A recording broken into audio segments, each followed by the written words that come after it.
Okay, so it is close to car show season. By that I mean less than a month away, and this thing needs some work.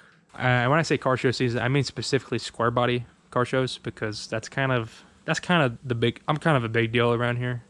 Not really. Squarebodies are kind of a big deal around here. So they have their own specific car shows, like C10s in the Valley, C10s at the beach, C10 Fall Revival. I think that's it. There's only 3, but that's in the span of like 2 months. So the biggest and what's going to accomplish first. Actually, I have a list. Let's look at the list. Before we look at the list, look at the 6 steering wheel I put on here. I actually took a non-sticky, like stock one off, so I'm sure I could sell it for $1 bajillion because it gets so humid around here. I don't know what happens, but that Monte Carlo is a prime example. They just get disgusting. But long story short, I've always wanted one of these for some reason, and I went out west 2 months ago, probably 2 months ago, and I went out to Moon Eyes, and I've always had a fascination with Moon Eyes because that's like early hot rodding stuff out there.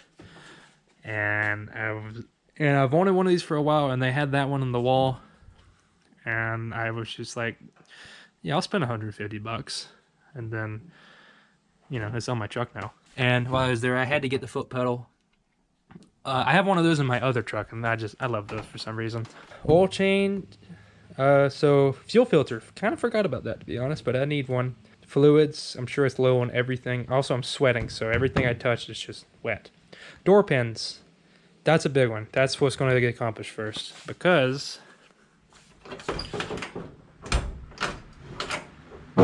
yeah, well, that's actually the fender hitting because the door sagged.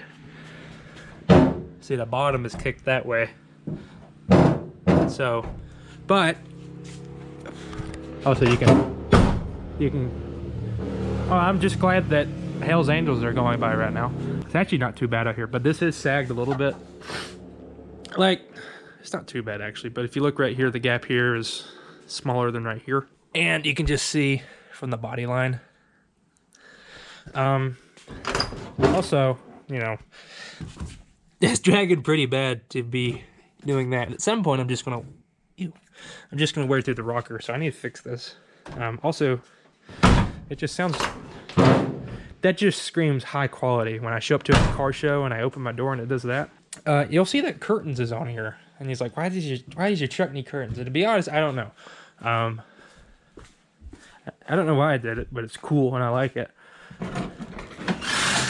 This is my hotel room for car shows, I guess. Like cruising the beach, we stay at the state park at Myrtle Beach. This is where I sleep. And it's actually pretty comfortable. I got lights and stuff, and I've done whole videos on this, so I'm not gonna go over it too much. But these curtains I whipped up probably 6 months to a year ago, and I didn't do too good on them. I didn't hem them or anything. So you're not gonna see me make them because I'm not gonna make them. I'm gonna pawn my sister off to make those. But at some point I'm gonna pivot to putting new curtains in here, and this is why a square body, at least my square body, needs curtains. Now to do these, there's a bajillion other videos, but all you gotta do is 2 bolts down here, that one, 3 bolts right here. You leave the top ones obviously, that way you can catch it, because you're taking the whole door off.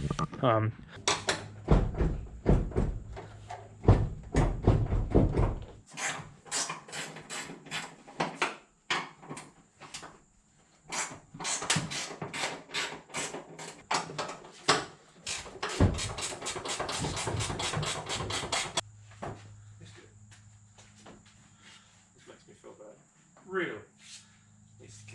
Yeah, since on the bottom of these they're like barbed or whatever from the factory, you have to cut these out and then hit them out. So I'm going to do that.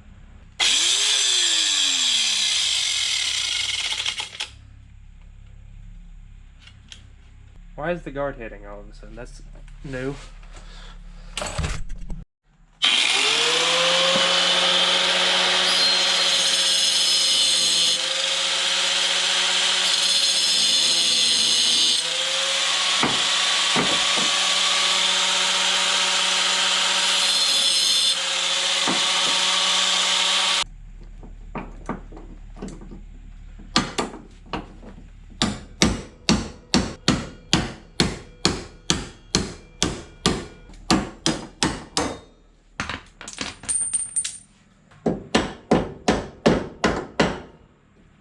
There's the part numbers, 38400. It's like $8 a piece, so that's not bad at all. Wow. There it is. They give you two different styles. They give you this one, which is like, I guess, a factory size, and then this one, which is a lot bigger. That's because these holes get wallered out over time, where the factory just won't, it won't be a tight fit. Like this one right here, I can tell is wallered out. I don't really see a reason to drill any of these out. That one is the most likely. I'll look at it a little bit more, but yeah, that's why they give you two different flavors of bushings to use.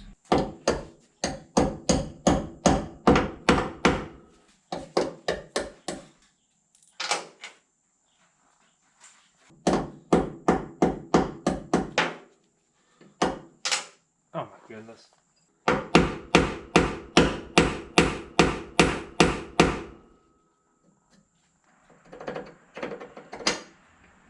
That should work.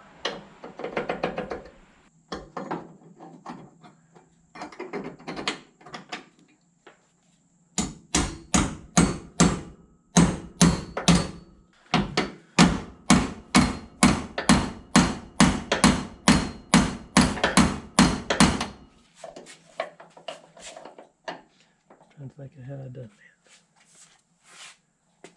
that. Honestly, I think if you tap it up right there, I believe you'll be all right. Tap it up. Mm-hmm. See, it's got a little locking tab on it. Probably going to have to push in on it, ain't we? You may. Feel that locking tab it's got on it? We might have to have a little pry bar. Okay, let it come back. Nah, just a hair. There you go. Didn't it lock in right there? Yep.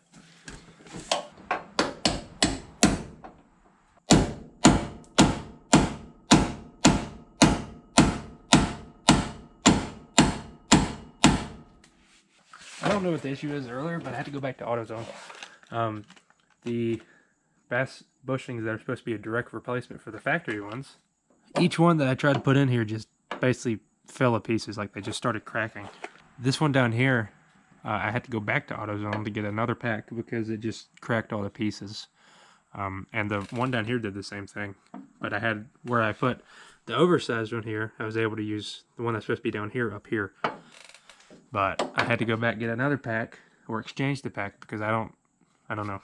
This pack is different. It's like it's a different shade of brass compared to the junky ones that I had. I don't know.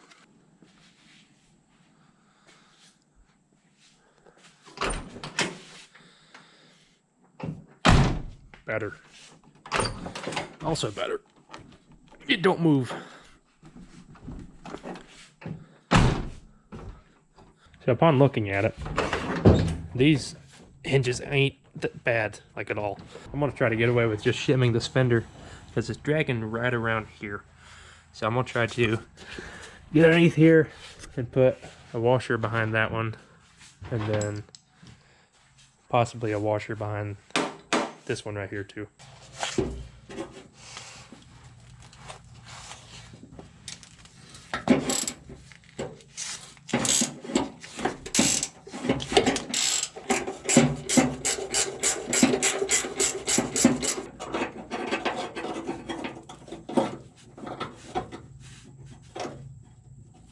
Okay, and you can let it go.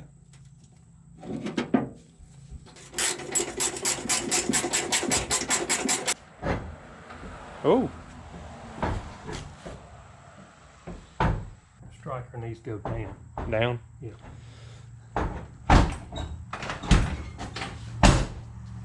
I'd like to put a small one up there, but that's your call.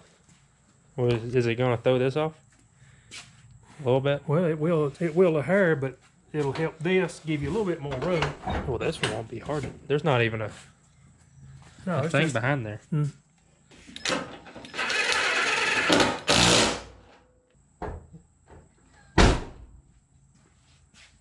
Oh, Good. now fix that striker. What's wrong with the striker? It's dragging like crazy on top. Yeah. It's aggravating. Fix it. It does close a whole lot easier already. If you get it, quit dragging right there, it'll work better. I never looked right there. The top of it's flat. That's where it's been dragging. Yeah, along. I've never. Well, I don't sit on this set. I've been telling you. That went down about a 1/4 mile, so let's try that.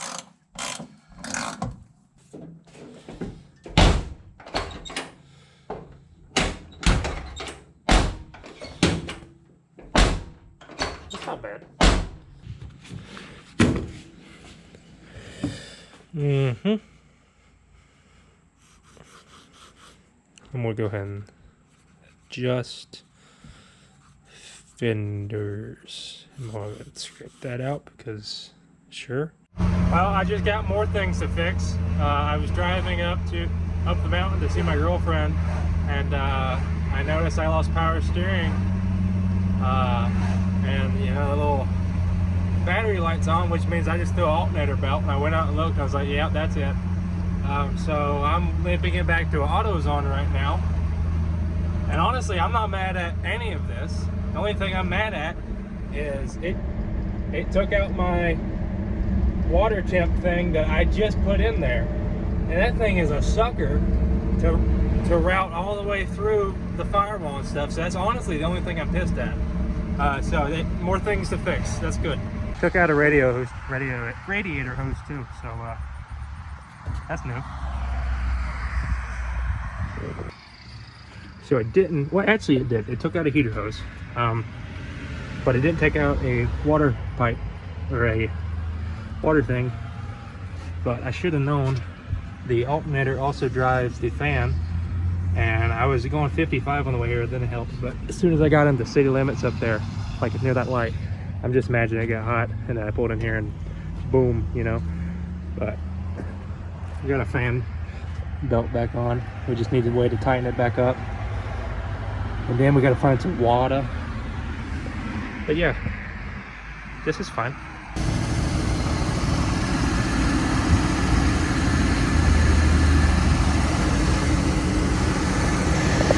That is lined up terrible. Yep. That needs to be looked at. Yep.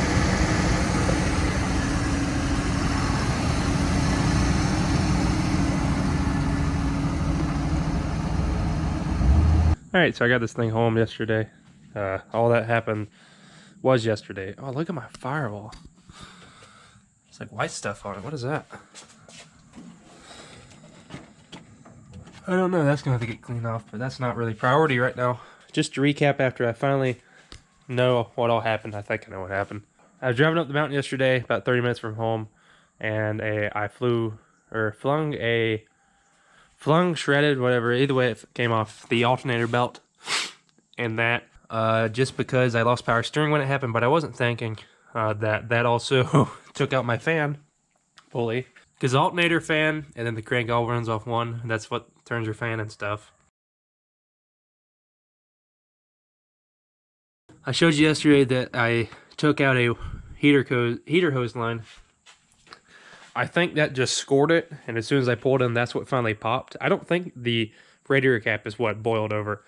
I think just that line busting is what did it all. So these little straight sixes don't like heat at all because of how long the head is. It'll warp it, but it's running fine. So that's all I'm really worried about, to be honest. I showed you yesterday with it running there that this alternator is not lined up good at all. And to be honest, I don't remember it being like that. But it probably was. So that's what I'm going to be working on today, is getting that alternator lined back up. I think that the alternator being so misaligned just ate at that belt. And it's also possible this belt got loose, and you can kind of see it on camera. It's super close to the fan blades on the alternator. It's possible that belt got loose and then nicked one of those blades, and that's what took it out. Either way, it needs to be lined up better than that. It looks like the whole alternator needs to go back. So we'll see how that needs to go. I'm going to add this to a list. That way I get the satisfaction of checking it off. Okay, don't get me wrong. It's not perfect, but it is a lot better than what it was. It's better to the point where it's on par with anything else that we own, like alignment-wise, because none of them's perfect. Actually, it's in the shed over there, but that red truck we take on power tour, I know either the alternator, power steering, or the air condition, it's pretty cockeyed on one of them. But this went on 3 power tours and I had an issue, so I'm gonna call it good. I'm going to put some coolant in it and try to bleed the coolant system. I'm not going to record any of that because it's kind of boring.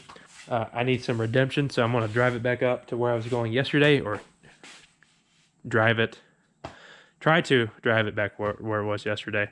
And also, I need to start driving this thing to work the kinks out anyways, because it needs to make it like a 5-hour trip in less than a month. So, oh Jesus, that's this month. Yeah, because that's the 1st, and that's the 20th. Are we going out on the 25th or 6th? I don't know. This thing has usually been pretty flawless about making trips like that. So this was just a freak accident or lack of maintenance. I don't know what you want to call it. But you know, I said that I was going to update if I, made up the mountain. Didn't even make it out of the garage. So I fired it up. Just thinking about it, I should have recorded the noises making, to be honest, but I did it.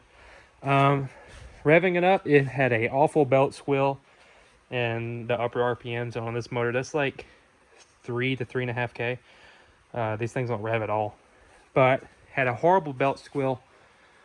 And I'm taking everything back off. That way I can get it maybe aligned better. I'm looking at it. Just the way that, there, you got to mount here, right there. Then you got to mount right there.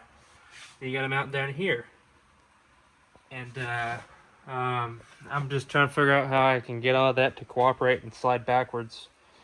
But I also found that this pulley right here was glazed over. Like, I don't know what's on there, but it looks like some sort of grease has gotten out. I'm assuming it's power steering fluid, because this thing has always leaked power steering. But it's super smooth, and I'm assuming where that wasn't lined up at all, and then that is like glazed over on the inside, it just can't get this belt to grip. One thing I also wanted to look at, see, it's trying to eat the side of that belt right there. See? So it's not lined up at all. I think this is the new one. 2 is, and they're identical. Because I read online, some people were saying that they give them wider belts and they wasn't lining up. But yeah, that's not an issue. So only 2 issues I see, only 1 issue I see, to be honest, is that thing being glazed over, slick on the inside. So I'm going to clean that up, scuff it up. And then I actually have to be somewhere like 20 minutes ago, to be honest. I think it's safe to say I'm not taking this truck. I actually planned on it, but that just didn't work out. If I can get all of those brackets to scooch back just a tickle, I'm not asking too much, just asking a little bit. I think that will go a long way of lining all this up. And then, why is that not focusing? And then clean this up on the inside, that way it's not super smooth the way it is. Nice, no depth perception. I think that'll go a long way too. Okay, I slotted this little lower bracket, that way I can kind of slide it in and out in a way. Most importantly, it goes that way a little bit more, so I'm hoping that's going to be enough to align this. It is just a hair off still, but it's not too bad. So I'm going to fire this thing up, rev it a couple times, see if that noise is still there, and if it is, I don't really know what to do, to be honest. But I'll figure it out. I'm leaving the power steering pump off for now, just to make sure that for some reason that wasn't it. I did take it off earlier, and made it do the noise without that connected, so I already know that's not it.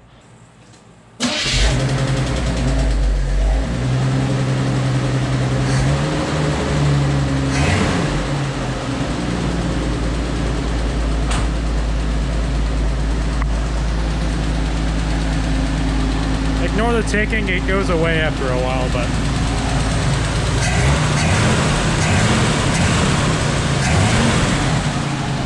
well, I think it's fixed. It's not making it. I'm gonna turn this off before I drop dead in here. The noise is gone for now.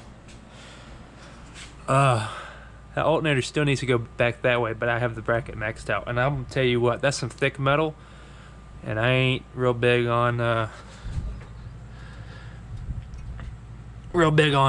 taking that back off and drilling it out. I do have a bushing in there between the alternator and that bolt right here, because where I dropped this bottom bracket back, this one stayed the same, so I had to space that out. I'm not a big fan of how that bushing's doing in there, so next time I take the alternator off, I will redo that. But it's tight right now, and I don't really want to redo it, so I'm gonna throw the power steering back. I'm gonna throw the power steering back together, and take it for a ride. So if you watch any of the videos on this truck, I've done like 2 or 3. I've always had an issue with this thing getting hotter than what I think it should. Well, we've hit 210. That means it's like a 180 thermostat. Going down the road, it's like 195 to 200. And then sitting, it goes between from like 205 to 210. I think that's just a little bit too high, especially when these motors are like pretty sensitive to heat with how long the head is. They warp pretty easily. But I think I found an issue. But anyways, I've always had my vacuum advance on ported vacuum, which means ported vacuum basically means that this right here would be ported. It's above the butterfly. It doesn't have vacuum until you rev it up. And I need to put it on manifold, which is right here, which is below the butterfly, which means it always has vacuum. So I think I'm going to try that. And I also figured out that my transmission modulator valve that is also ran by vacuum needs to be on manifold vacuum too. So I need to replumb all this, and then I'm hoping that'll fix my issue. With it on ported vacuum, the vacuum advance is firing too early at idle, and it's firing when the cylinder's too low, so it's heating up a whole lot at the cylinder wall that it shouldn't be. And that may be completely wrong, I may have misread that, but that makes sense to me. So I need to scrounge together some longer vacuum lines and plumb in this to this, which would be easy because it's literally just this piece right here, and then run a long vacuum line to this right here. Okay, so I've been driving around and it's been doing pretty good going down the road, but getting through some traffic, so let's see what it does.